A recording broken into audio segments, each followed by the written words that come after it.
Good morning, good afternoon, and good evening. It's Way T Lightheart from Bioptimizers with another edition of the Awesome Health Podcast. And today we are going to talk to Aleks Rybchinskiy, who is the founder, or co-founder, I should say, of Primal Fusion Health, specializing in wellness education and primal integration to live well.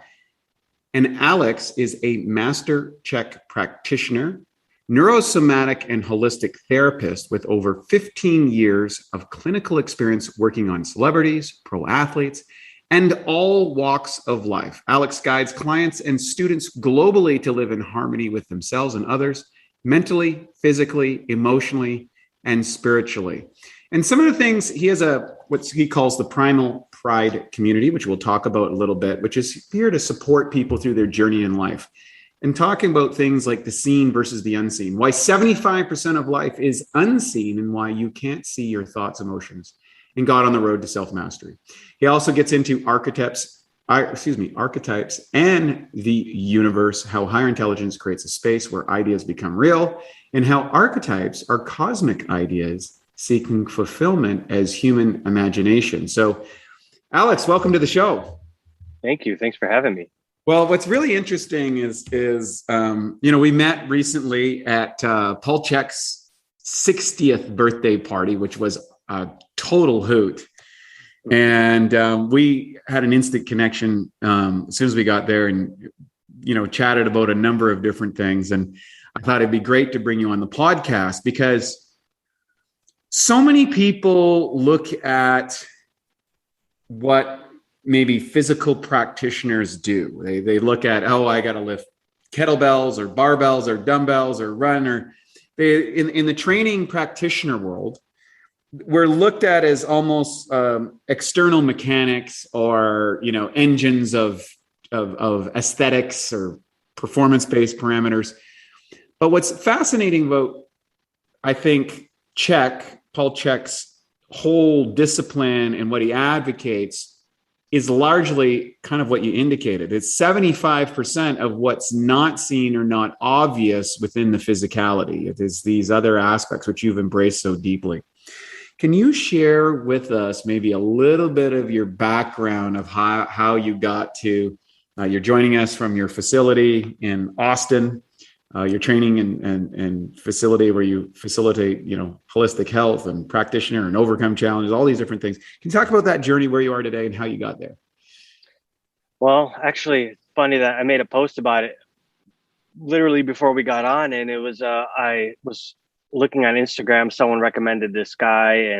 And so the first thing I saw was this meme, and it was talking about the things I learned at school versus my work. And I was like, how true is that?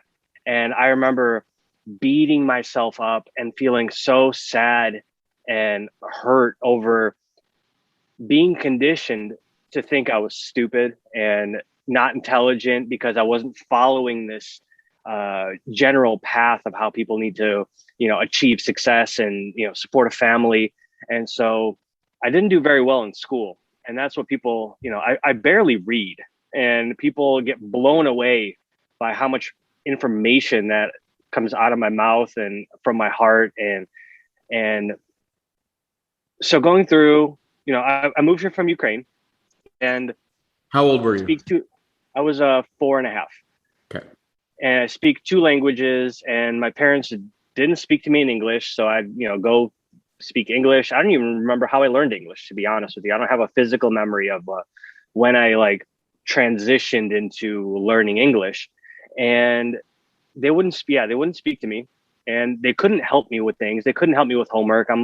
We have 3 kids, and I'm helping them with their math and their English and their history. And I'm like, man, you guys are so lucky, that you have English speaking parents that can help you with this curriculum and whatnot, and think outside their boxes and complete their homework. And I didn't have that. So half the time I played outside and did the best that I could to barely scrape by. And I barely scraped by high school, and working, jobs at like GNC and valet at a restaurant and bouncing because I was bodybuilding back in the day. I had this aspiration to play professional football. I was bodybuilding 250 pounds or 240 pounds, sorry, 240 pounds, absolutely yoked, fast, 42-inch vertical. I'm like, all these metrics make up an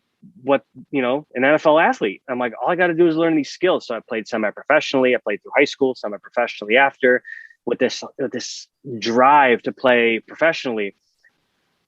But backing up, my parents saw me working out and they're like, okay, he's turning into an ox, but he can't finish school in college. Mm-hmm. Mm-hmm. And so they're like, you know what, how about personal training school? Do you want to be a personal trainer until you figure out what you want to do? And I was like, yeah, that sounds fun. That's already what I'm doing. And then so I went into personal training school, got a job at Lifetime.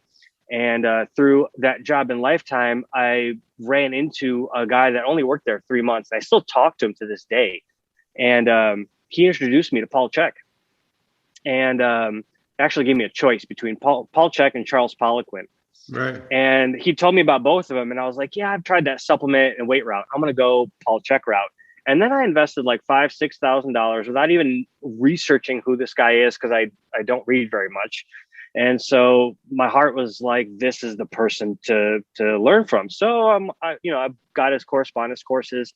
And the moment I slid that first DVD in, it was like seeing the bigger picture and all these puzzle pieces flying into place. And I go, oh, these are the things that I wanted words for that I couldn't figure out.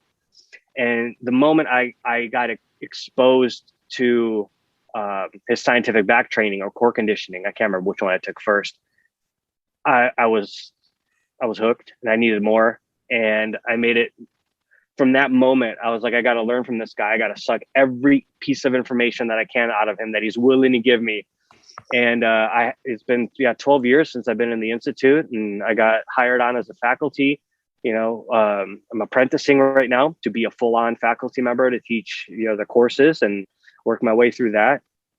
So that's kind of how it started. Was I didn't know what to do. So I exercised, and my parents noticed that I enjoyed exercising. So they wanted to support that while simultaneously, in the hero's journey, when they tell you that, your greatest supporters become your enemies, telling you can't become can't support a family on personal training, which they're right. I guess I had to become a Czech practitioner to do that. But at the same time, they were my biggest, deterrents. They're trying to get me to go back to school and, work with my dad at his, manufacturing plant, because that's how you do it. And me being stubborn and a stubborn Taurus, I go, this is my path. I'm going to figure this out, and I'm going to cut all this chatter out. And then I put my head down and pretty much isolated myself for like 8 years before I met Sara. And then she introduced me to Paleo Effects, and she was the first person that was like, what you're doing is way different than other people. And I'm like, really? I had no idea, because I literally live in a room and all I'm thinking about is, how can I support myself and prove my parents wrong? So keep learning, prove them wrong, be okay in life. And through that, I was able to let go of that feeling and really step into my truth, which is I can absolutely make a living and more than that. And I kind of gave you a little tour of my place a little bit ago. And all this is from coaching, 15 years of coaching and, building this from scratch. And that's how I got here. It's a remarkable achievement. And I was commenting about, how cool of a facility you have integrated with nature, and you got your training, your practitioner stuff. And I think that's so many people today, especially since this world situation where people are locked in. I don't know what to call it officially. I mean, God knows what you could say about it. But so many people are looking to actually create what you've already done intrinsically. And I do believe that people who are on their path or have been on their path for right now are flourishing during the world conditions that we find ourselves. And those who haven't been are frankly struggling. And I have deepest empathy for them. But that leads to another piece. And I think Paul is a wellspring of knowledge that continues to flow and beautifully disseminate that just through so many branches that it'll be, you could see that at his 60th. What's very interesting is he as having a party as a 60-year-old, which Paul was having. Probably 80% of the people were half his age or less. And that's a testament to how relevant and how renewing and how current he is. And he'd be the first guy to say he's not that technologically integrated or, and stuff. But why is it that he's able to disseminate this information and make an impact and have people such as yourself pursue so deeply for so long? I mean, it's a long time. I mean, that's equivalent of a PhD. And to do what you're doing today is great. I would like to talk about, your Primal Fusion and what that's about next, and how it is that, what you're hosting in Austin and how you're helping people and how you're contributing people. Then we'll get into some of the more esoteric things first. So we'll warm people up before we dive right off the high dive board. Yeah, I will. I wanted to make a comment. I feel like what you said is very true about is a testament. And I feel like a lot of our elders are in nursing homes. They have been struggling. They're, the way that our world treats our elders. It's almost like the Viking tradition of the Astatut, where they, or I think Astatut, where they, hey, you're getting old. Let's go ahead and volunteer and jump off this cliff so we don't have to feed you anymore. We don't have to take care of you anymore. You're not helping society or our tribe. You're actually hurting it. And it's like, let's put you in this home. And then and traditionally the grandparents would nurture the children while the adults would go and hunt or, gather or provide whatever they needed to, but they've lived that and they didn't get removed from that situation. So there is this gap of our elders to the new generation. And I feel like exactly what you said was, with a half their ages, that's who he is attracting, is the new elders that can sustain that and observe through effective thinking. And that's ultimately what we do with Primal Fusion is how do we take a person and not only give them what they need, but also instill the practices in them so they ultimately don't need us anymore, which seems in today's time like a terrible business idea. Mm-hmm. But ultimately, it creates such a appreciation and a gratitude that we do no marketing. And so this is the only way we do marketing, is by over delivering and creating actual change in people. So that way they go, you have to see Aleks and Sara. You have to see these people, and then they either fly in and they stay at our guest house and they stay with us for a while, or they come see us if they're local. And but we really, truly, when we say, I notice a lot of words are being misused, and I'm sure you've seen this, like holistic. People are like, oh, I'm holistic, but then they only focus on the physical, or they only focus on supplements, or they only focus on the shadow work. And then they go, that's not holistic. Holistic means mental, emotional, spiritual, and physical. It's combining all of those and learning when the system breaks from adding something physical, whether it's some kind of ism or a diet, and then you add that diet into your life and something breaks. And then you go, instead of ignoring it, which is what ignorance comes from, it's ignoring what's available right in front of you, versus the concept of nescience, where, it's like a child is nescient to the fact that gravity exists. They walk off the couch and they find out what gravity is, but they still don't know what it is, but it doesn't stop gravity from working. And so we're here to make sure that they're not ignoring their life anymore, and they're fully participating. So that way they're not confused as to why they're in the position that they're in. And then taking those steps to unwind and find their purpose, finding their dream, finding their values that they need to participate in, switching up their food, making sure they get the right food quality, on top of making sure that orthopedically they're aligned, because as above, so below. What's happening in the mind is reflecting in the body.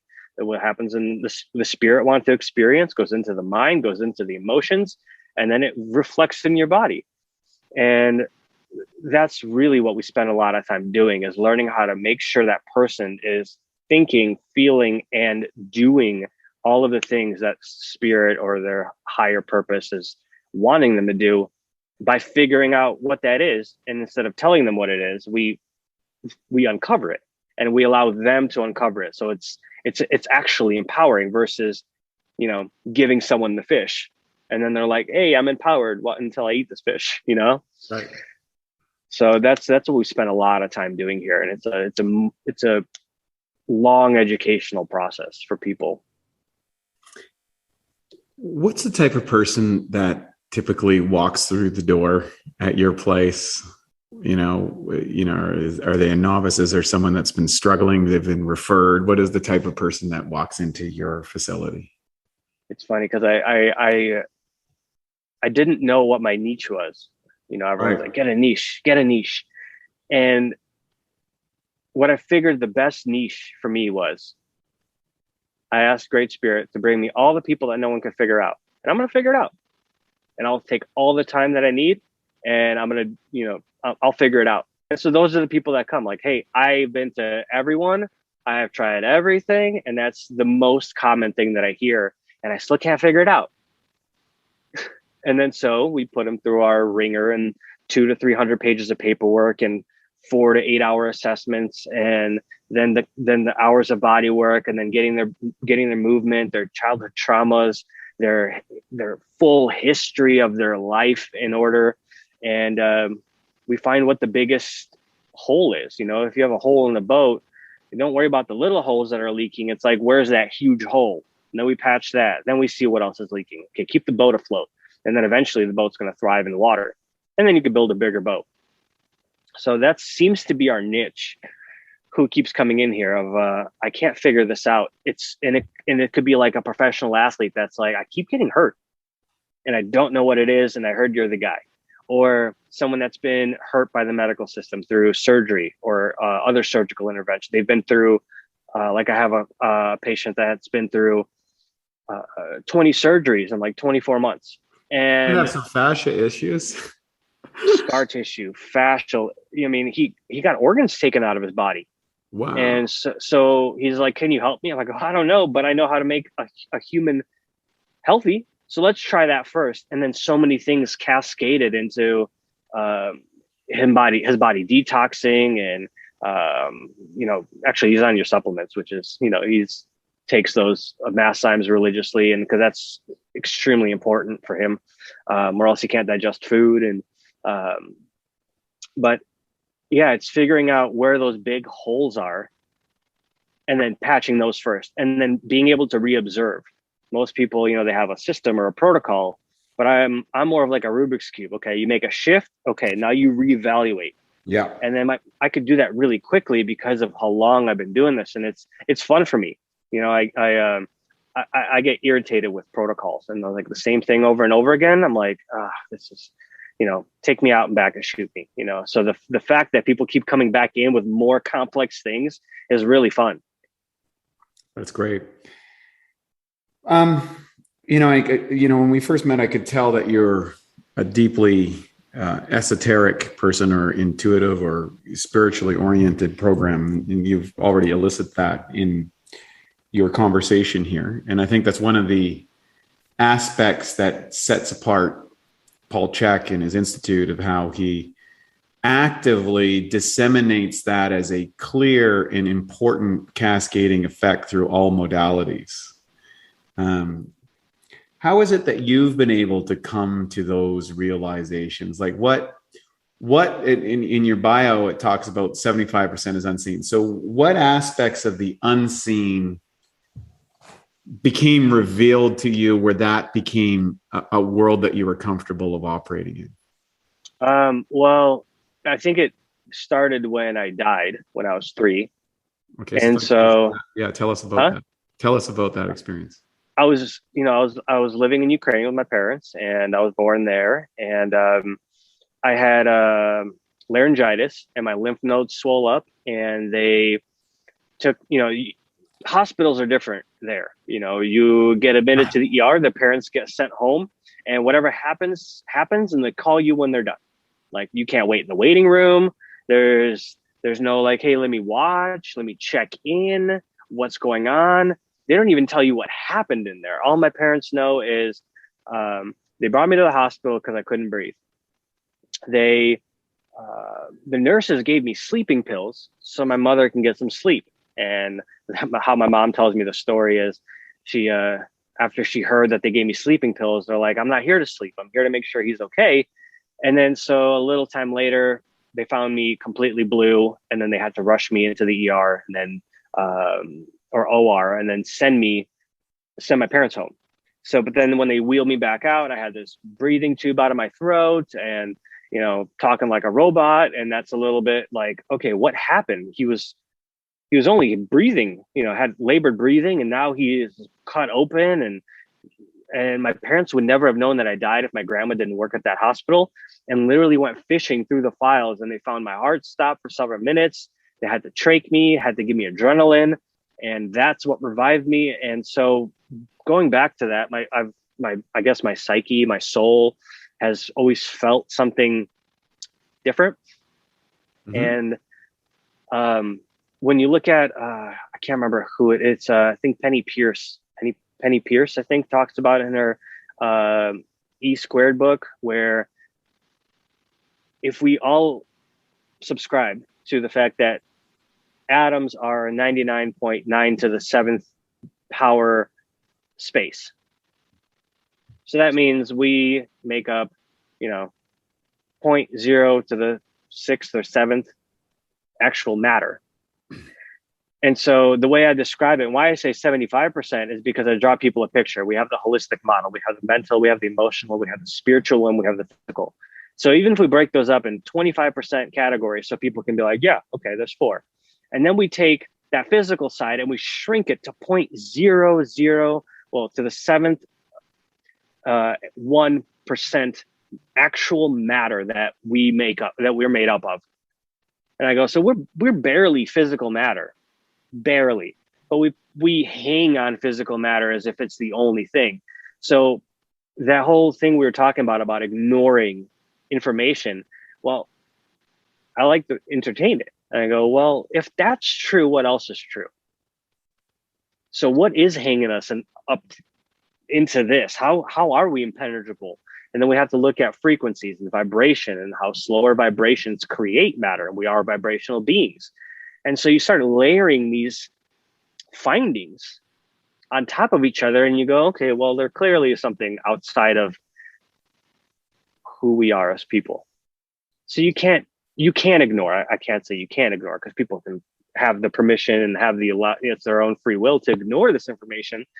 But for me, I go, I shouldn't, I shouldn't technically, without medical intervention, be here. Probably medical intervention got me here because it gave me the sleeping pills to, kill me in the first place. But every day I rise, every breath that I take, it's like a free breath. It's a bonus breath. And I don't take that for granted. And so I'm constantly seeking to what's beyond that, because in meditations, I've seen and felt part of my soul that was, traumatized from that aspect. I've seen the hospital, and I've told this to like Sara, and Sara will go, because my parents don't tell me anything about these traumatic events. They're trying to still keep me safe. And, so Sara digs this out of them, and she'll tell me, yep, there were 6 doctors in the room. And I go, huh, yeah. And I was telling you, yeah, there's 6 people that I saw hanging over me, 3 on this side, 3 on that side. And, she'll tell me, there's 6 and 7 doctors, and 1 was in the back. And I go, there was someone in the back, So I choose not to ignore these things. And if I go, if this is true, then what else can be true? And I remember Laird Hamilton saying that, what is the truth? The truth is what works. And so the truth is, for me, is, what works and what is right in front of my eyes. And when we go back to this unseen thing, I've seen people not eat anything and gain weight. I've seen people eat a lot and lose weight. Right. As something as simple as macros to get debunked on a mass scale. But it's a great place to start. You can't go to this degree without knowing what proteins, carbs, and fats are, but that's not where it ends. That's where it's almost like learning language.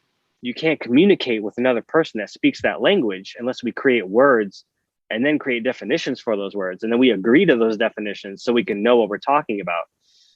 And it doesn't end, because I want to kind of dive into that for a second. Yeah.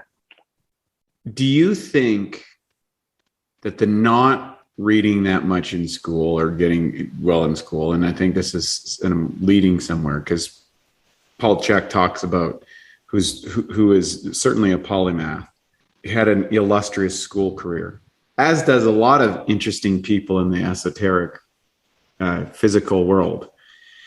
Do you believe that that was an advantage, so that you're not conditioned to see certain things and you are open to see things that other people can't see? And now for a Bioptimizers fixed digestion tip, rapid cheat meal relief.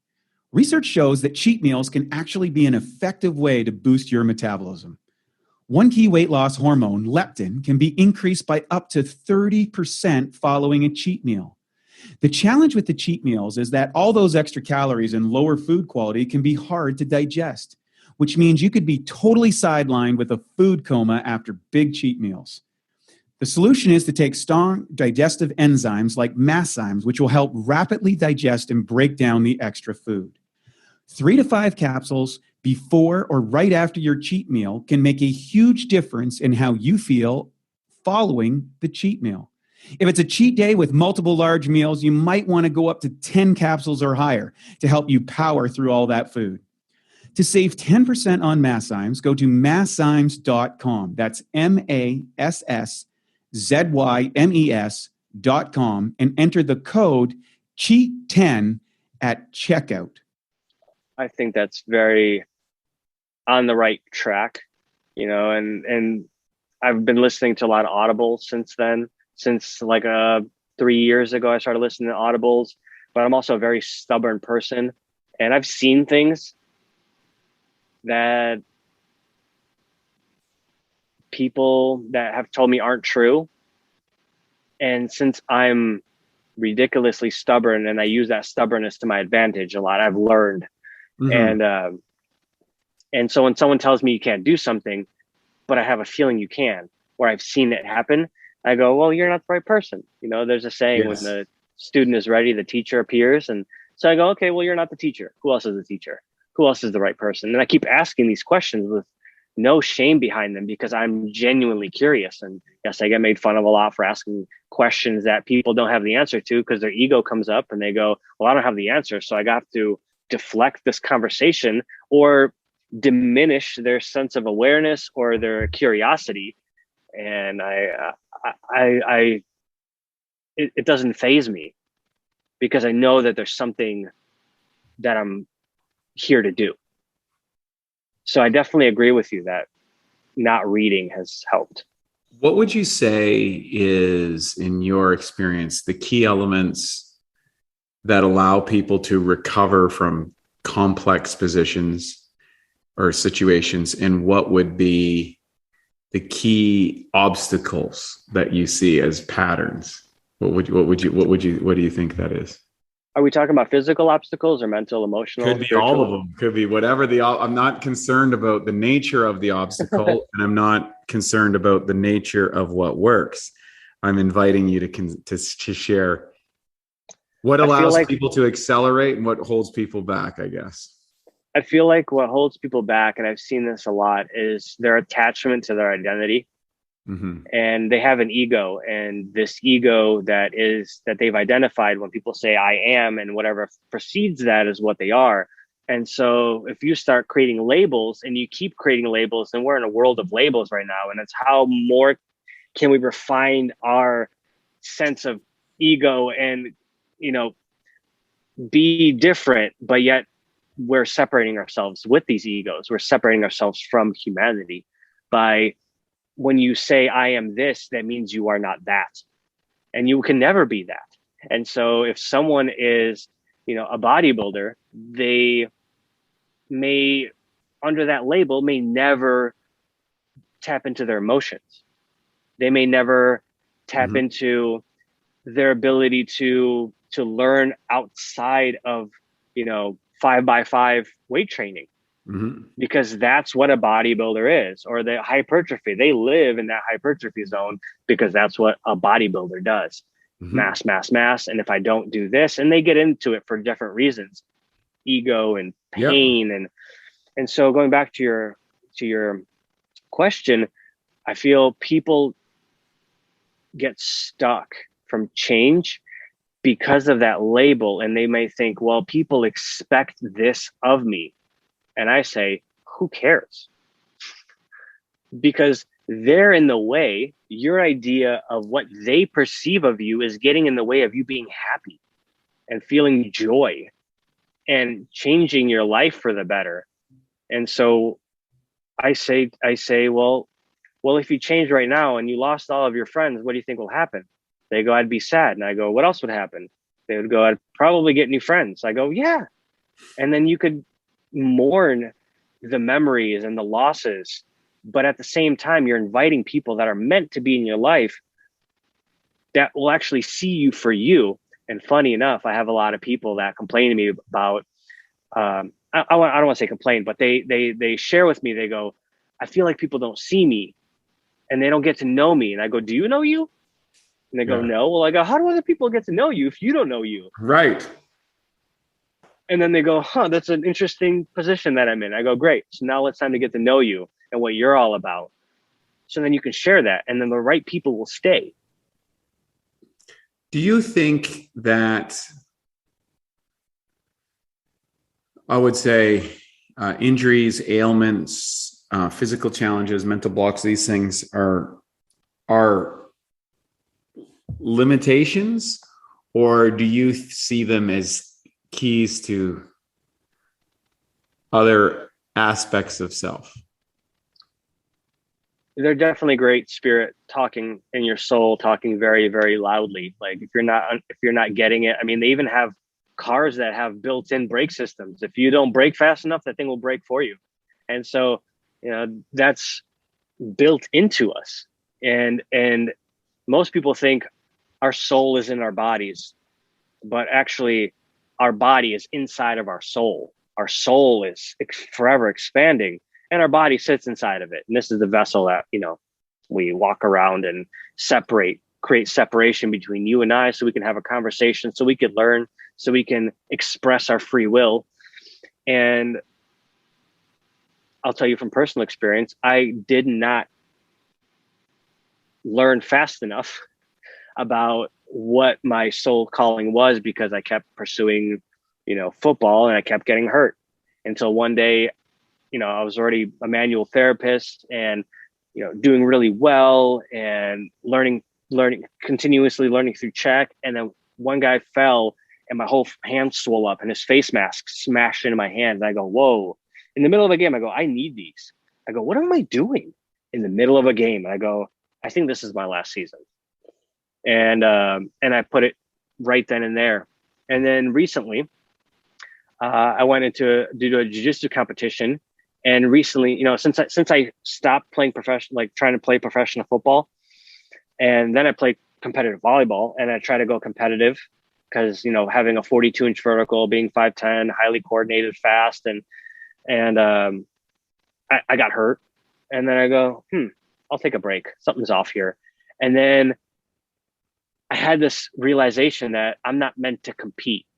I'm meant to be an absolutely horse of a human being, an animal, but I'm not there to place first. I'm not there to take time away from my life, my family, my studies, my patients and clients. I'm here to show them that you don't have to actually exercise. Like, I haven't trained in 10 years now. And I still am extremely fast. I can still pull 400 pounds off the floor. I still lift heavier rocks than most people do. That when they come in, the professional athletes that come in here and they're like, what is happening? And I go, it's nothing to do with your training. It's how do you integrate all of these things into alignment, and then your body will be strong because your mental is strong, your emotions are strong, your spirit is strong, your vitality is high, and you align all those biomechanics and you work as one instead of like a car that has one wheel facing the other way and is wearing that wheel out. So it took me a long time to realize that wasn't for me, but that came with pain. And ultimately the pain was funny enough teaching me how to treat these things that my clients are going to be coming in with.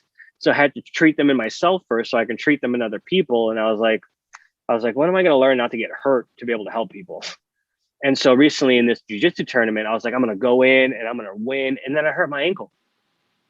And then within 2 days, it came to me. I go, wow, okay. I went against my commitment that I had with you about not competing. And if I ever compete, it's to only test myself, not to attach my ego to the outcome. And I go, okay, I'm listening. I hear you. And, re-sign that contract. And I go, I'm not here to compete professionally or for any ego way anymore. That's for other people. I'm here to help people grow. So 100% that our spirit guides us through pain if we're hard of hearing. So about your business at Primal Fusion, can you kind of outline what that whole ethos is and what you do, and kind of just go into a little bit more onto that so people can fully grasp? Because I got the tour of your place, and it's a great facility with a lot of unique things. And I think if somebody shows up there like, whoa, this guy's got a lot of tools in the toolbox. What is Primal Fusion? What is it about? How does it work? How did it come about? All that stuff. It came about, I had my practice in Chicago, which was called Primal Fusion. And Sara had her practice in Austin called Austin Primal. And then when we met, and 6 months after we met, she was pregnant. And then so we go, okay, well, what are we going to do? And I go, well, I'm moving down there to be with the family. And I go, okay, well, we come down here, we call it Primal Fusion. We took our two businesses, and I go, wow, this is a synergistic name that we've, created. And Sara and I we met actually at Paul Chek's course, and he married us recently on our land. And so we've been dreaming about this into existence. We actually wrote and drew our property of how it's going to look with the circle driveway and where the house is. Almost, I'll send you a picture of it, almost to the exact specifications. And we've constantly been evolving how we want to practice, and we have been at this place where I've done the manual therapy only, I've done only the coaching, I've done only the HLC, and it's really frustrating to see how someone may come to you for manual therapy, but they have all of these other issues that keep driving them back to needing body work. And it was eating at my soul. And I go, oh, this is so irritating that all we need to do is address these 3 things or 4 things, and these problems will go away. I have to tell them about it, and then people would object. And I go, there has to be a different way. So now we work in these 20-hour blocks where they come in and they buy a round of coaching with us. And I go, okay, this is what we're going to cover in these 20 rounds and this 20 hours. And it's like a retainer. And so they come in and we take their intake.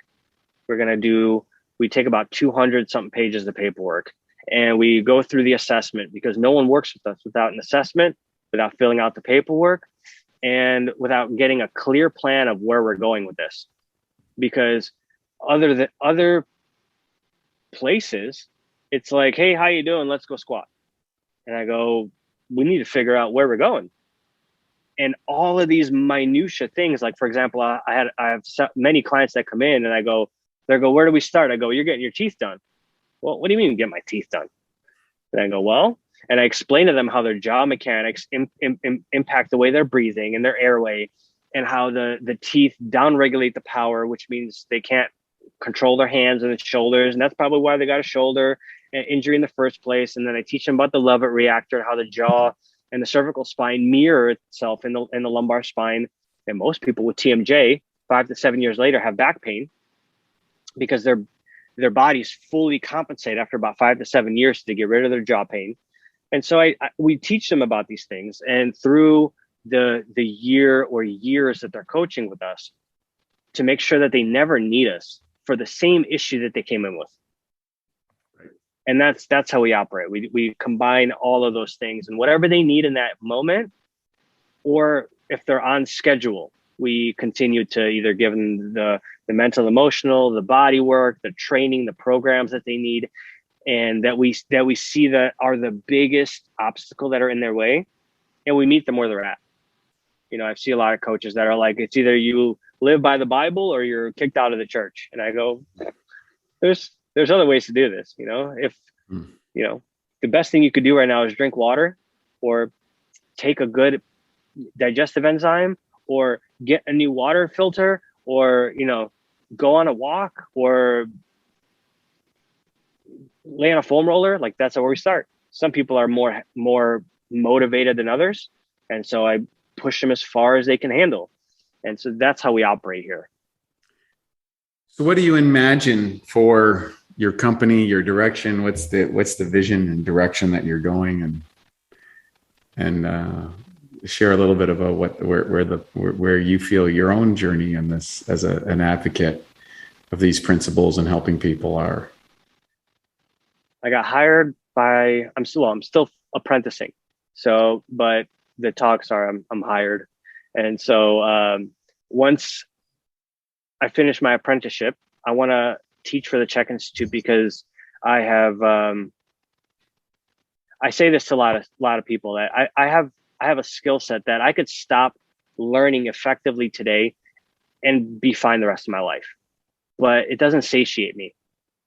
And I want to be able to give that drive to other people and teach them that there's so much more to learn.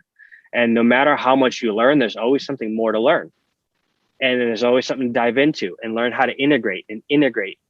So we are on 5 acres now. And we built this place with the Czech Institute in mind. So the Czech Institute comes here. And so if anyone ever does a Czech course in Austin, it's happening here at our facility. And so after we got this place, I realized the second day we moved in here, Sara dropped a notebook. And I was like, what is this notebook? And she goes, read number 20.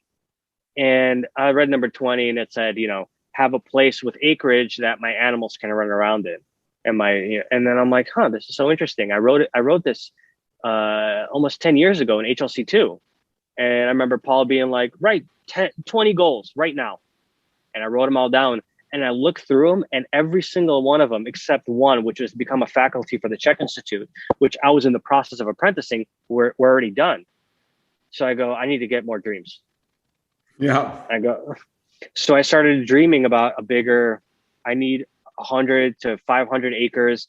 And I see a community where we allow people to have a space to live in, to farm, to steward the land, to get disconnected. Because if you ever come visit here, which I highly recommend you do, we have a place to stay for you and everything. There are times here where it's so quiet. You don't hear air conditioners, airplanes, cars. I mean, it's so silent that it's deafening. It's so loud. And when people come and experience it, it blows their mind to be in nature, where they get to feel the energy from the land and be in quiet and not constantly shaken by, you know, electromagnetic radiation, and have a land that's so energizing. And they come here, they go, wow, there's something special here. I feel different. People sleep better here. They poop better here. They think better. They feel better. Their joints don't hurt. And I got to experience it actually flying recently. I haven't been away from here in almost 2 years. And I go, oh man, that place is special. And so I want to expand that to a different scale and have more, because I can't farm this land so effectively, and then invite people to come and stay and have that same experience on a greater scale, and teach people that you could do this and the benefit of doing this. And then that way other people can have the ability to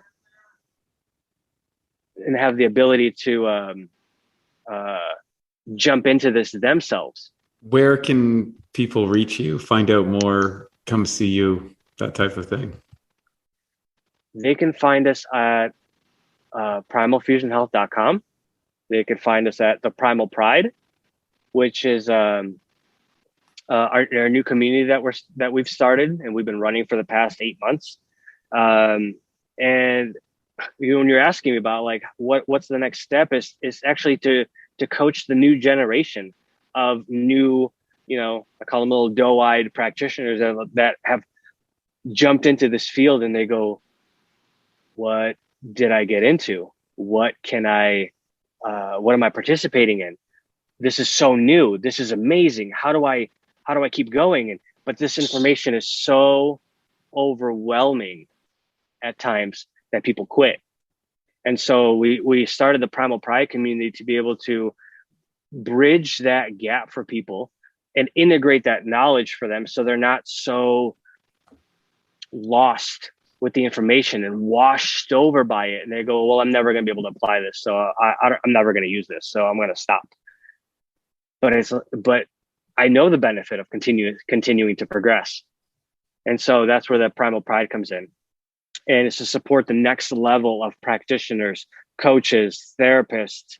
We have an OBGYN in there, and doctors, and Wim Hof instructors, and all different walks of life, to create a community where people can get the best information and continuously grow personally, spiritually, mentally, emotionally. And they can find us on Instagram at primal_fusion and health.performance.engineer, and is where they can find my page. But you can find all that on primal_fusion. Everything is tagged in the same space. I don't want to overwhelm.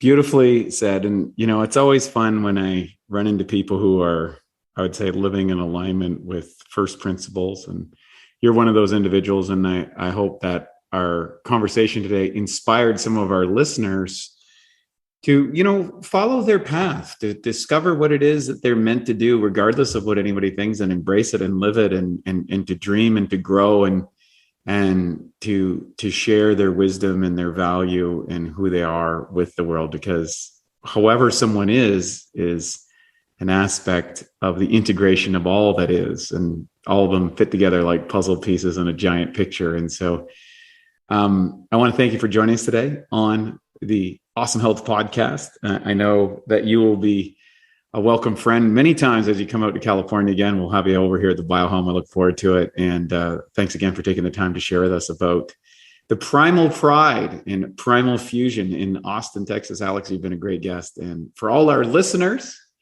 I want to thank you for joining us today and encourage you to explore the unseen in your life, because maybe that is the pathway to your dreams. Thanks so much for joining us. I'm Wade T. Lightheart from Bioptimizers with another edition of the Awesome Health Podcast. Be blessed.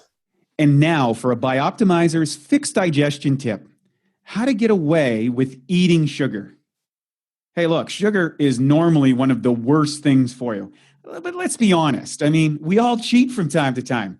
And here's a little trick that will ensure your body benefits from the sugar. Now, before you eat or drink anything sweet, take 5 to 8 capsules of P3OM. The patented strain in the formula devours sugar so fast it literally doubles in the body every 20 minutes in the presence of sugar. That doesn't mean that you can or you should eat a bunch of sugar or sit around all day doing that. But on the days that you do cheat, or you go after one of those maybe meals that you wouldn't normally do, this ensures that you get something in your gut that eats the sugar. And it's not going to feed the bad guys or spike your blood glucose nearly as much. So to learn more about P3OM and its sugar-devouring and protein-digesting properties and how it can transform your gut and metabolism, go to www.bioptimizers.com. Thank you for listening to the Bioptimizers Awesome Health Podcast. You can find more information at bioptimizers.com.